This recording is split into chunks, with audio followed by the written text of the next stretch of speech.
maipakita po natin sa ating mga kaibigan, yung mga taong malalapit sa puso natin na hindi kabilang sa Islam na napakaganda ng reliyong Islam.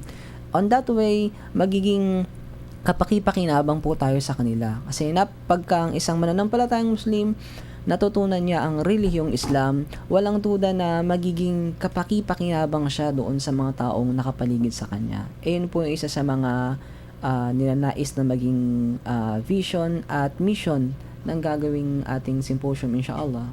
Kay si Brother Alinor, baka po may Inshallah. Brother Ainul, may dagdag ka doon sa tungkol sa gagawing symposium, inshallah.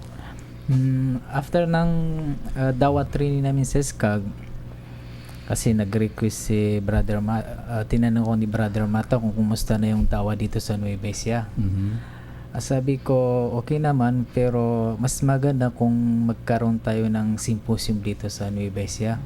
Kasi last May, nagkaroon kami ng symposium sa Laguna, sa Cabuyao. Alhamdulillah.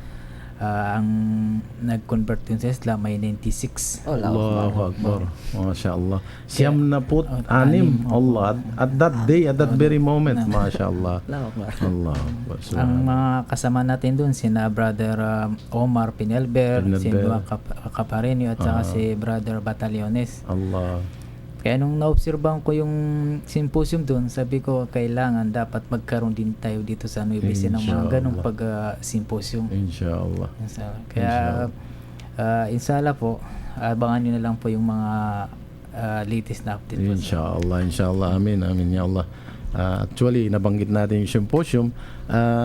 Para sa information, nung last 2 weeks or 2 weeks ago, nagkaroon kami ng hindi naman malakihan, konti lang, medyo doon lang sa barangay ng Hain, sa barangay Kaingin, Hain, Nueva Ecija. Ang aming resource speaker ay si Brother Isa Batallones. Nakapunta siya. And then at the same time, sila Brother Alinur ng Halal Manila. Sila po ay pumunta kasama si Piskal Sikat ng Caloocan, yung ating kapatid na piskal dyan sa Caloocan City. Kasama rin si Brother Retired Colonel Police ng Pasig City. Nakalimutan ko ang apelyido ni Brother, medyo may edad na eh. Retired siya, Retired Colonel Police Colonel pala, I mean. At nandoon din ang mga ibang kapatiran, nandoon kami lahat sa Gapan at mga kabiyaw na punta rin doon. MashaAllah, ang nagkaroon din ng maliit na medical mission. Namigay yung mga Halal Manila ng mga libreng gamot sa ating kababayan na mga majority mga non-Muslim doon sa barangay Kaingin, Hain, Nueva Ecija. MashaAllah, nag-start kami ng mga around 9 o'clock, natapos ng mga 2 o'clock, and then kainan, mga banding mga brothers. So, minungkahi pa ni Brother Alinur na magkaroon ng effort dito para tayo ay inshallah isang araw maging self-sufficient sa ating mga activities, na magkaroon tayo ng hakbangin or layunin para ma-expand yung Halal Manila products. So nagkaroon ng ugnayan na rin sa Gapan, inshallah. Hopefully magkakaroon ng halal meat products dyan sa Gapan.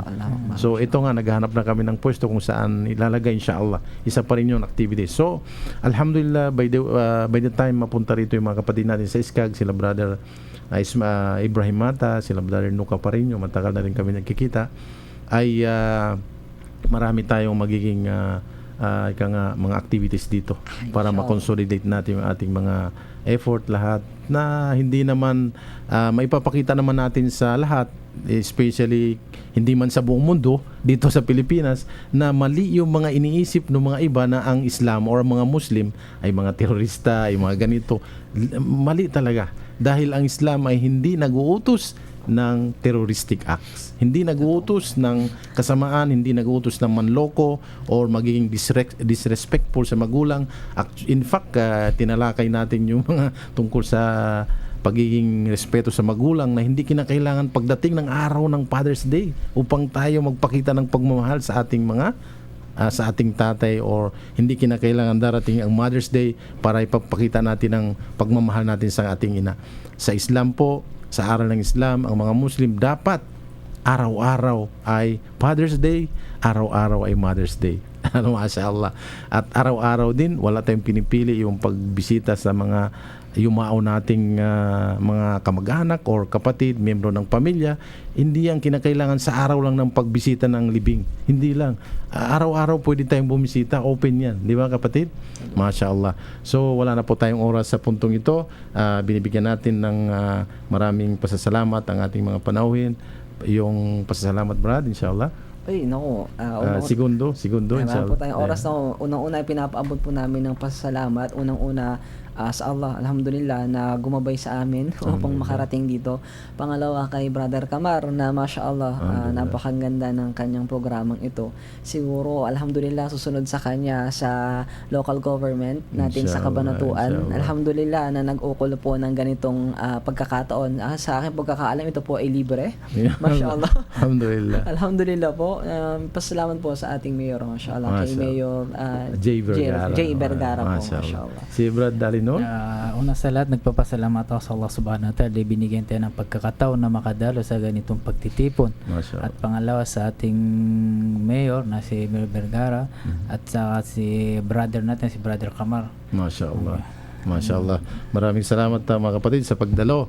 Ako pa rin po ang inyong lingkod, Kamar bin Yaqub Sabdullah. Hanggang sa muli. Wa ilalika. Wassalamu alaikum warahmatullahi wabarakatuh.